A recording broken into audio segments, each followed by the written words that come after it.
그러면 우리 지금까지 공동주택에 대해서만 봤는데요. 우리 집합 건물도 있죠. 뭐 주상복합이라든지 오피스텔, 다가구 주택, 뭐 상가도 있을 거고요. 아파트형 공장, 요즘에는 지식산업센터도 많이 생겼어요. 근데 집합 건물 같은 경우에는 공동주택관리법과는 다르게 장기수선 계획이나 장기수선 충당금에 대한 규정이 없습니다. 관리에 대한 규정이 없기 때문에 이런 관련 법령에서 관리 관련한 제도가 조금 모자라지 않나라는 의견들이 많은 상황에서 뒤에서 말씀드릴 건축물관리법이 생겼어요. 이 건축물관리법에 대해서는 뒤에서 조금 더 자세하게 안내 드릴 거고요. 21년도 2월 5일 날 시행된 집합건물법에 대해서 우리 장기수선 계획 또는 장기수선 충당금과 유사한 성격을 띈 수선적립금을 징수 또는 적립할 수 있다고 새롭게 나왔는데요. 보시면 아시겠지만 저희 집합건물 관련 법령을 교육자료 참고 페이지 보시면 13페이지, 14페이지에 한 번 더 기재를 해놨거든요. 내용 보시면 장기수선 계획 그리고 장기수선 충당금의 성격과 상당히 유사하다는 점 보실 수 있을 거예요. 또 집합건물법에 적용을 받는 건축물이라고 하더라도 장기수선 계획 수립 대상에 해당할 경우엔 장기수선 계획 그리고 장기수선 충당금에 관해서는 공동주택관리법에 적용을 받기 때문에 이 점 꼭 참고하셔서 장기수선 계획서를 만들어 놓은, 수립해 놓은 단지가 있다면, 건물이 있다면 되도록이면 공동주택관리법을 준용해서 관리해 주시기 바라겠습니다. 그러면 장기수선 계획 제도에 대한 문제점 먼저 짚고 넘어가 보겠습니다. 장기수선 계획 같은 경우 우리나라 공동주택 붐이 70년대 이후에 80년대부터였는데요. 그러고 나서 1994년부터 장기수선 계획을 작성하라고 의무화가 됐습니다.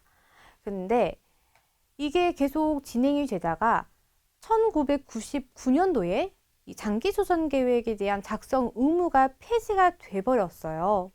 그러다 보니까 이제 많은 단지들에서 이제 공급할 시기에 많은 단지들이 공급될 시기에 장기수선 계획의 작성 의무가 폐지가 되고 2003년도에 해당 조항이 다시 부활하면서 장기수선 계획이 수립 의무가 없었던 시기에 건설, 공급된 주택이 약 410만 세대나 됩니다.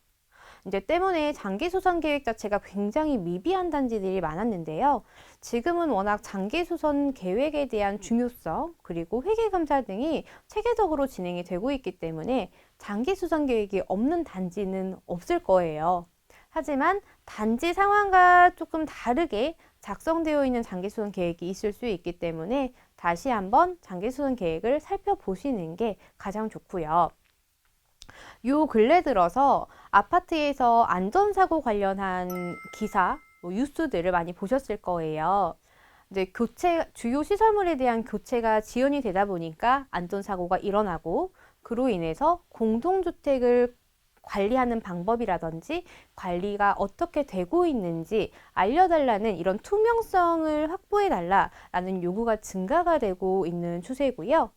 이 주요 시설물이 교체가 늦어지는 것은 보통 장기수선 계획이 적절하지 않게 부적절하게 수립이 되면서 장기수선 충당금 자체가 적게 적립이 되고 있는 과소적립이 되고 있기 때문에 제때 교체하거나 보수하지 못하는 상황들이 많이 발생하게 됩니다.